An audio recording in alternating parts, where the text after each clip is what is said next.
was Parshas Hachodesh.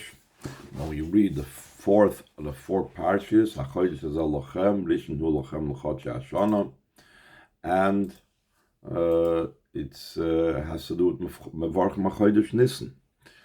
So the Rebbe was earlier in the Farbrengen speaking about the connection between this time of year with the idea of the special time of the year. First of all, that's Parshas Hachodesh.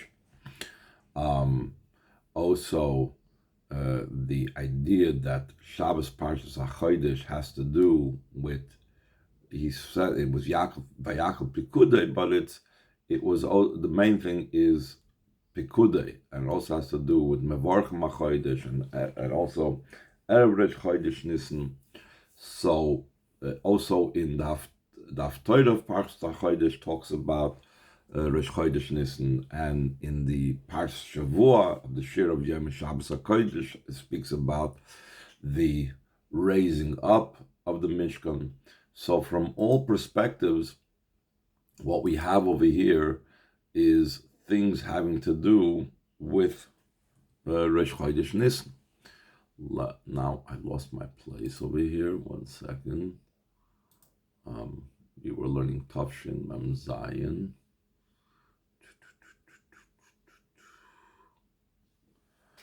One second. So many different pages, so many different things going on. Okay. So we will start from the 1, 2, 3, 4, 5th paragraph on the page. And the Rebbe is going to speak about the special thing about the Rosh Chodesh Nissen. In Yonam Yuchot Shel Rosh Chodesh Nissen, the unique aspect of Rosh Chodesh Nissen is the Inyan HaGeulah, the idea of the redemption. Me, or is your picture missing? My picture is missing. It's going on the recording. Okay. So, K'maymer Azal, the Chazal say,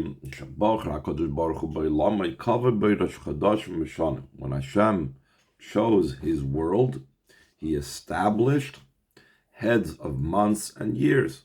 In other words, when Hashem created the world, He made a beginning of the month, a beginning of the year, but it all began with Tishrei. It wasn't in Nisan. He established a head of month of redemption, that in the head of month of redemption, in the Rosh Chodesh of Geulah, that was the month that Eden were redeemed from Mitzrayim, and in that month, the Eden will be redeemed when Moshiach comes. Where do we see the association between what took place in the past and what will be when Moshiach comes? Like it says, like your days going out of the land of Mitzrayim, I will show you wonders. Move on from this understood. Being in Shabbos Mevarchim, the beginning of the month of Nisan, that from Shabbos Mevarchim Nisan comes the bracha for the entire month of Nisan. That's why we call it Shabbos Mevarchim, that the bracha, all the hamshachas come down for that month. There has to be a unique and special emphasis, and a special storm, to use the term of the Rebbe, Inyan HaGeulah, concerning the redemption, meaning our redemption, not just the past, but Nisan Asin Ligoil, that we will be redeemed in the month of Nisan. Pratis Yoser, and even more specifically, Hashturim al Dvar HaGeulah, the tumult and the noise concerning the Geulah, is both concerning the matter that surely the time of the Geulah has already come, and also the tumult we have to make is also concerning the fact that the redemption has to be in actuality and in the literal sense, not just in some spiritual realm, in some spiritual type of idea of Geulah. Both of these things, that the time of redemption has come and the actual redemption has to be down here, is emphasized also on the redemption from Mitzrayim. So too concerning the future redemption, as we will have and speak about throughout the next part. First of all, we're going to talk about the time of the redemption. What happened in the times of Mitzrayim when the time of the redemption came, and how that is applicable to us. Hey, concerning the time of the redemption, about the time of the redemption, Chazal said, once the end arrived, once the time came for the Yidden to leave Mitzrayim, Hashem did not delay them even for an eye blink. And the novelty of this is, according to the explanation of my father-in-law, the Frierdiker Rebbe, the Pirush Maimer Haggadah, concerning explaining what the Haggadah says, Blessed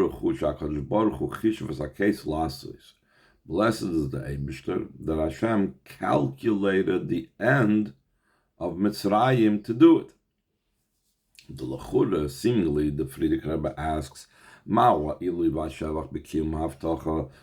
is the great quality and what's the praiseworthiness in fulfilling a promise? Blessed is the one that guards and observes his promise that he did to the Yidden, Ligolis Yisrael, to redeem the Yidden. Even a regular person is considered normal to keep his promises. If Hashem keeps his promises, Hashem is completely the idea of truth. Why is it praiseworthy that he kept his promise? And the explanation is Hashem desired to have a home down here below through refining of the sparks of those things that are down here below. That metaphorically speaking, he has great delight in this service. So this desire and this delight that Hashem has from the avoid of the birur of the Tachtoinim and making a home down here below could have been without an end, without a boundary, without a limit. This is the great praise, blessed be He. Hashem calculated the end to do it.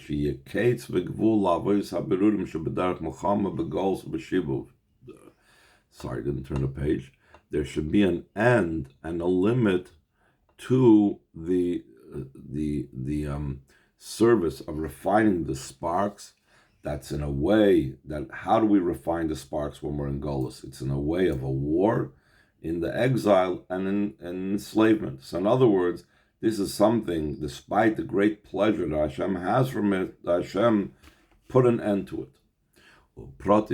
More specifically, it's brought down in the Arizal's writings. Not what he wrote, but transcripts of what the Arizal taught. And the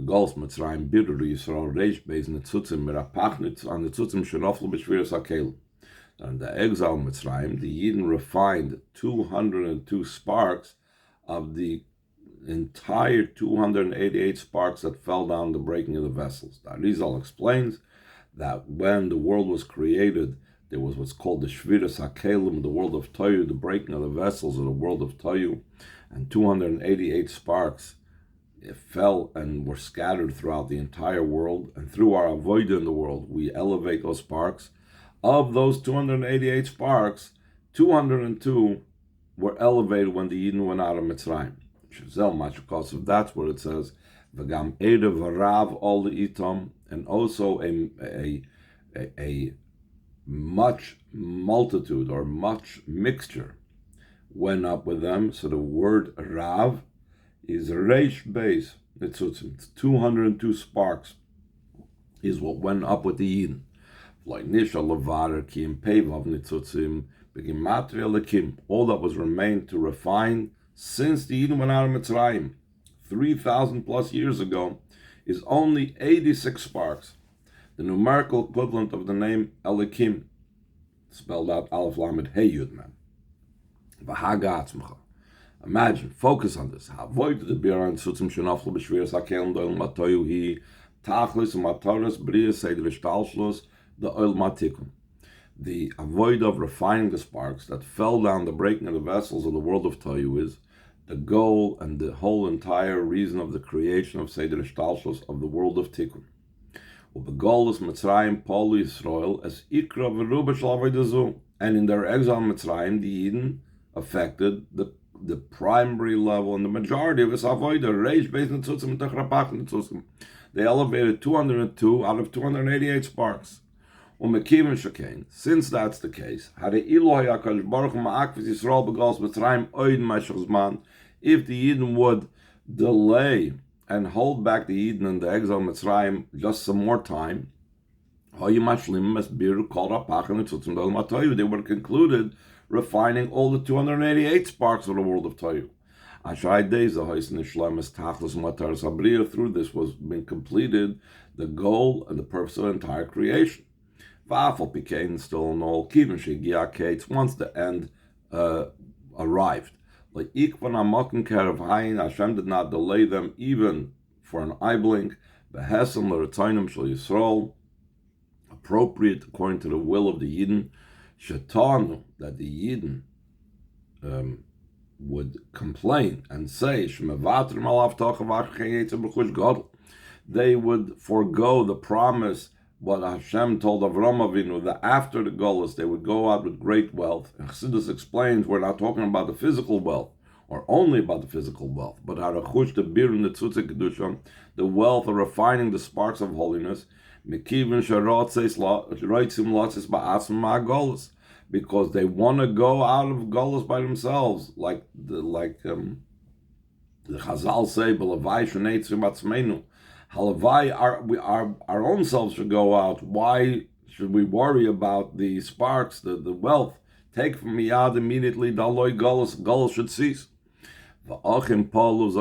And they did affect that by their desire of wanting to go out of Golus. Ka'amur, like we said before, find that the Hashem did not delay them even for an eye blink, though if he would have waited a little bit longer, he could have taken out all the sparks.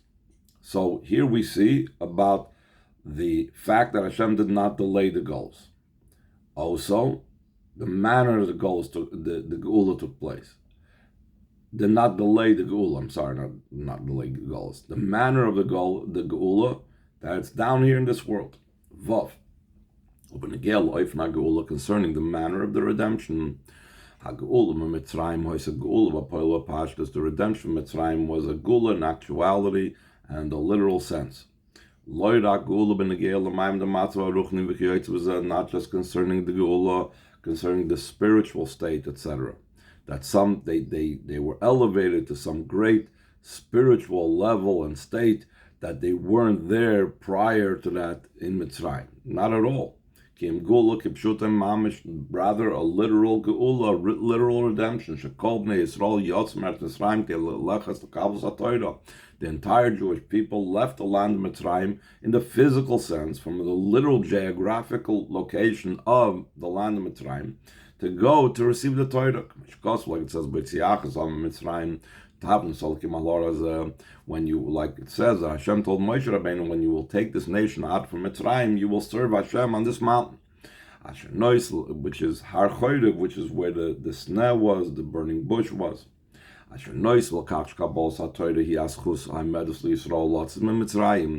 addition to the fact that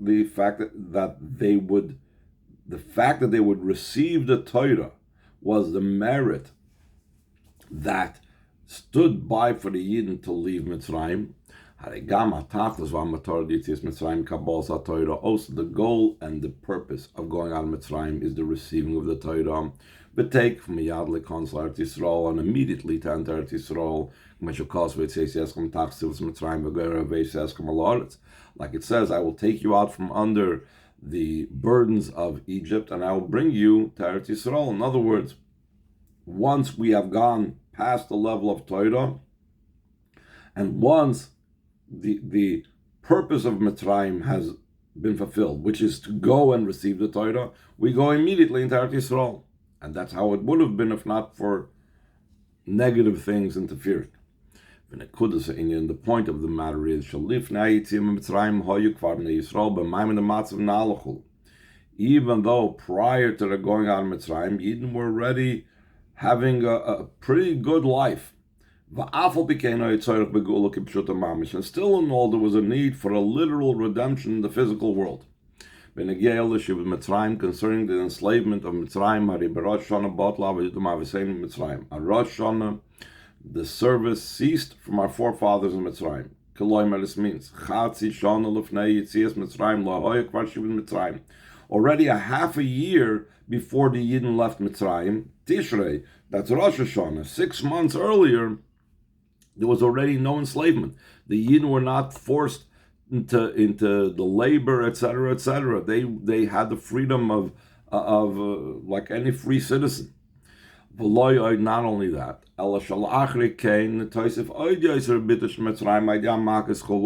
after 6 months earlier, in other words, after Tishrei, it kept on going, even more so in breaking down Egypt through the plagues and Atlas Ral Dvar Makas B'Choros, until the warning about Makas B'Choros, Asher Malvada Bitush Be'etzem Asral Maka Achikasha, the very fact that they were warned that it would be the most difficult Makkah of the 10 Makkahs, which is the plague of the firstborn.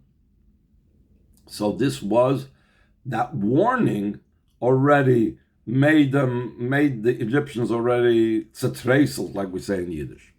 There was a special and a unique breaking concerning Pari, the king of Mitzrayim. Moshe told him, Moshe told him, all your servants will come down to me, and they will bow down to me. And this also included Pari, but he didn't say it explicitly because of the honor of the kingship.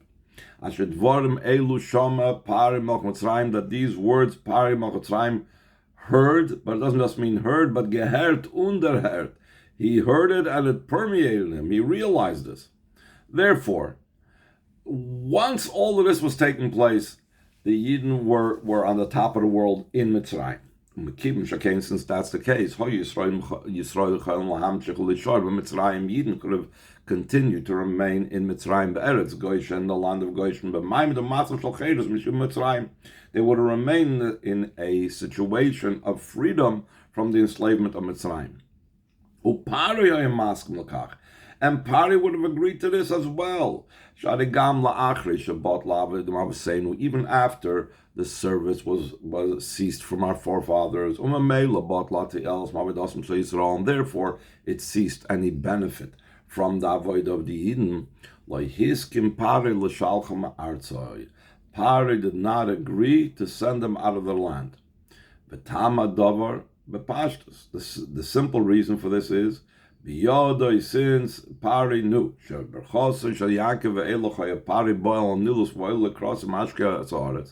from the time of Yaakov Avinu giving Pari a brach in Parshas Vayechi, or earlier in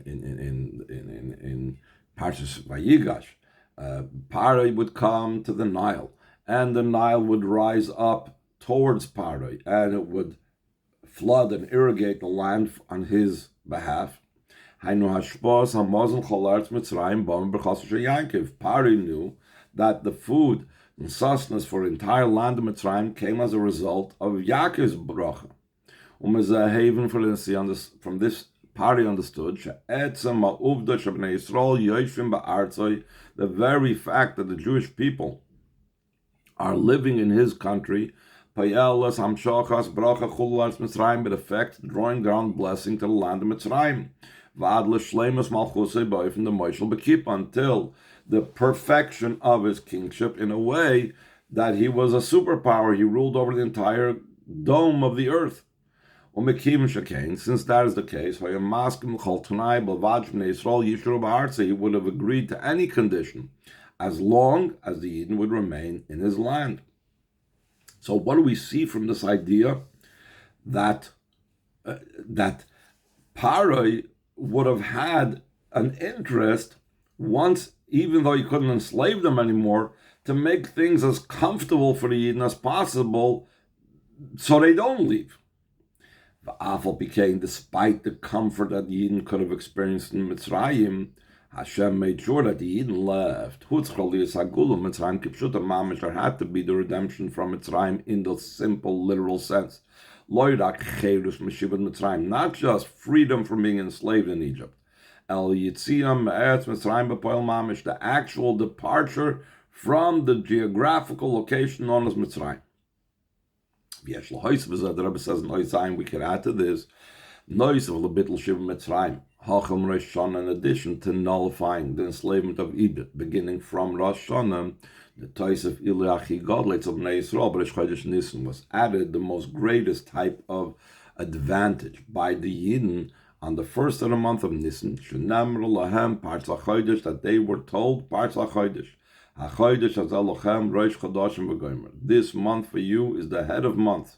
Mitzvah L'Shoinish Nitztav Yisrael. They were given the first mitzvah as Klal Yisrael, even though there were other mitzvahs in the Torah beforehand. But as Klal Yisrael, it's called the first mitzvah to such a degree that it is considered the first mitzvah. Ad Kedei Kach She'asvara B'Torah Shlo Ha'yitzarach L'Aschos HaTorah M'Chodesh Azalochem. There is even a svara, there's even a reasoning and a logic to say that the Torah shouldn't even have begun from Bereshis. It should have begun from where it starts telling the Yidden that first mitzvah, Chodesh Azalochem, mitzvah L'Shoinish Nitztav Yisrael. It's the first mitzvah that Yidden were commanded. Hainas Cholos Not Torah. That means the first idea of Torah as a directive and a lesson and what we're supposed to do. And the Rebbe goes on over here in the brackets and says everybody understands, even a young girl and even a young boy understands that the concept of Hachodesh Zalochem is the beginning, in a way, of Torah. And here's something very interesting. The Rebbe says that by a girl, it's even a younger age she'll understand than a boy. Let's just learn inside. That's an interesting idea that I haven't seen in a different place. So he says, in the brackets, this idea is understood simply to every single man and woman, from the greatest to the most minor. Rashi writes this in a simple sense in his commentary on the Torah. Even for a 5-year-old who starts learning Chumash, that makes sense that the Torah should have begun not from Bereshis, but where it starts telling the first mitzvah, Chodesh Azalochem, this is the first month for you.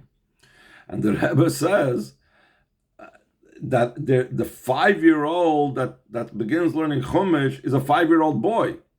By a girl, it begins earlier, the Rebbe says. Veitel Yalda, by a girl, Lifnei Gil Chumash. By her, it begins even before 5 years old that she would appreciate this. Because a woman was given more understanding than a man. The Rebbe says, what does it mean she's given more understanding?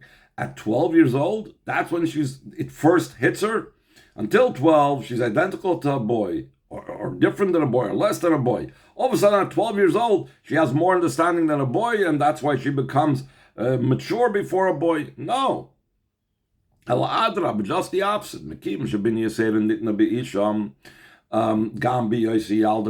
Since extra bina is given by a woman, even when she's a small girl, that's why by the time she is 12, she's so much ahead of the boy. Therefore, when she reaches 12, she's not obligated to mitzvahs, as opposed to the boy has to wait another year. Anyway, getting back to the idea about Hachodesh Azalachem being understood to be the beginning of the Torah, there's no need to add any explanation to the matter. Because when we tell a small boy or a small girl that the Chodesh Azalachem is the first mitzvah that the Yidden were commanded, Ein tzorech lahoisif me'uma. We do not have to add anything. Levirus goydol hamayla the mitzvah zu to explain the great quality of this mitzvah. Sheba tzorech lahaschos ha'Torah, that with that mitzvah the Torah should have been given. Okay, this is parenthetical. Second paragraph, since that's the case, Eden could have remained in Egypt, not just in a state that it would be free of enslavement. They would have been in such a state that they also have the beginning of the advantage of Torah. Mitzvah Rishonos Nitztavu Yisrael, the first mitzvah that Eden were commanded, after the complete refinement of the iron furnace that Eden had to go through in Egypt. So, and despite all of these levels that they could have attained while remaining in the geographic location of Mitzrayim, became still known, they were redeemed and they went out of Mitzrayim completely.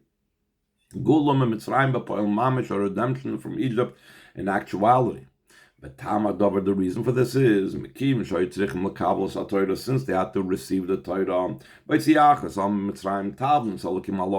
Like we said before, when you will take the nation out of Mitzrayim, you will serve Hashem on this mountain. Also, the novelty of the giving of the Torah expressed itself in the effect of the Torah concerning actual deed. Avram Avinu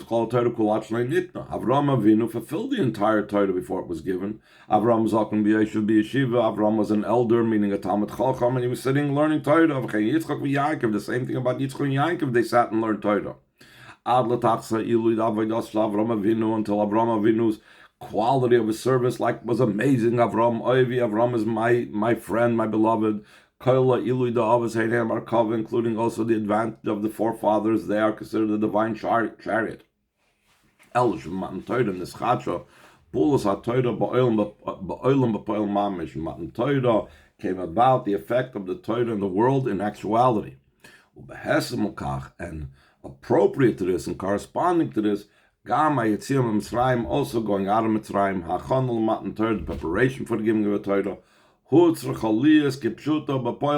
had to be in actuality. Just like the Torah had to be given in the physical world, so to physically the Yidden had to leave Mitzrayim and physically go and receive the Torah on Har Sinai. So from both the idea how when the time of the redemption came, the Geulah happened, and it had to happen in the physical sense, so too it has to be concerning the future redemption. From this also understood concerning going out of this final goal is in the floors, because we know that the Navi tells us, like your days going out of the land of Mitzrayim, I will show you wonders. In other words, the Geulah with Moshiach is going to be like the Geulah out of Mitzrayim. So just like the Geulah Mitzrayim had these two things, so too when Moshiach comes. Concerning the time of the redemption,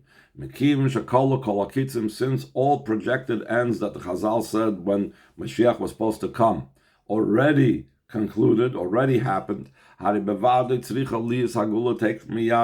the redemption has to be immediately. That Hashem did not delay them even like an eye blink. Like the famous expression, La alter legeula, immediately to redemption, the Frierdiker Rebbe wrote. The meaning of the word alter means not tomorrow, but immediately. So that's one thing. Just like then, it had to happen as soon as the time came. Same thing now. The time is now. It should happen right now. Concerning the manner of the redemption, it's not just it should be a spiritual redemption. It should be the true and complete redemption in the simple sense, and actually down here below 10 handbreadths, like the Rebbe says. Concerning all this, there is a special storm, a special tumult in this holy day of Shabbos, that in it is emphasized even more so the idea of the first of Nisan, Shabbos Mevarchim Rosh Chodesh Nisan. It's the Shabbos Mevarchim where we bless the month of Nisan. We read Parshas Hachodesh or Parshas Shavuos B'Medubar Al Dvar Miles Rosh Chodesh Nisan, and the Parsha of the week, Parshas Hachodesh, also speaks about the advantage of Rosh Chodesh Nisan, Rosh Chodesh of Geulah, Rosh Chodesh of redemption. The Rebbe says, the Rebbe is like a little bit like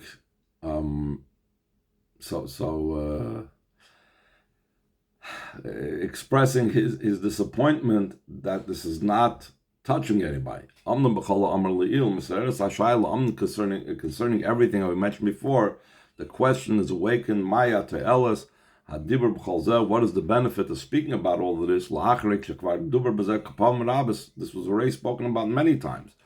One Farbrengen after another Farbrengen, and it didn't move people whatsoever. Didn't touch, it didn't affect. We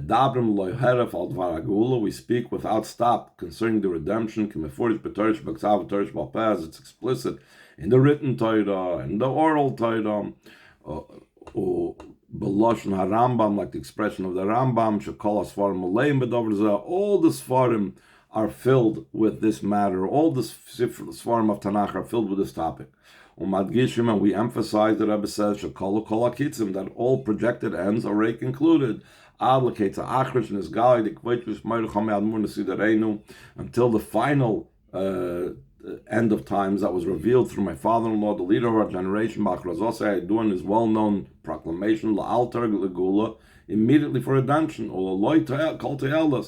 and it doesn't seem to have any type of benefit. So let's skip down to the bottom of the page. 3 paragraphs in the bottom. The response to this. Al Pipsak din Rambam, according to the ruling of the Rambam, Shaydekiyum mitzvah achas, through fulfilling one mitzvah, Hichlias atzmei v'skolayim kulil kavschus v'gorim loy v'lehem tshuva v'atzol. A person can balance the scale for himself to good and for the entire world for the side of merit, and he can cause both for himself and for them, meaning the entire world of salvation, that they will be zocheh to the Geulah. Therefore, the Rebbe says, even though I spoke about it so many times, it's very likely this final time that I'm speaking about it, after so many times speaking about it, will be that one mitzvah. Through that will come the true and complete redemption. In addition to that, and this is also primary, and by prefacing, if we're talking about just just talking about it is going to be the one mitzvah that's going to bring the redemption. It can be enough only with thought. Also, a good thought is like a good item of speech. And therefore, the intention of the speech about this is perhaps through all of this. So he says, so maybe, perhaps after all of this, something of what I'm talking about will affect somebody that's listening, and he'll start doing something. It will inspire others, etc. Skipping over here another paragraph, and the Rebbe concludes, "V'hirotzen should be the will of Hashem, shema'dibur advara Geulah, from the speech about and talking about the redemption, b'frat beis rotzen, especially in a time that's an auspicious time.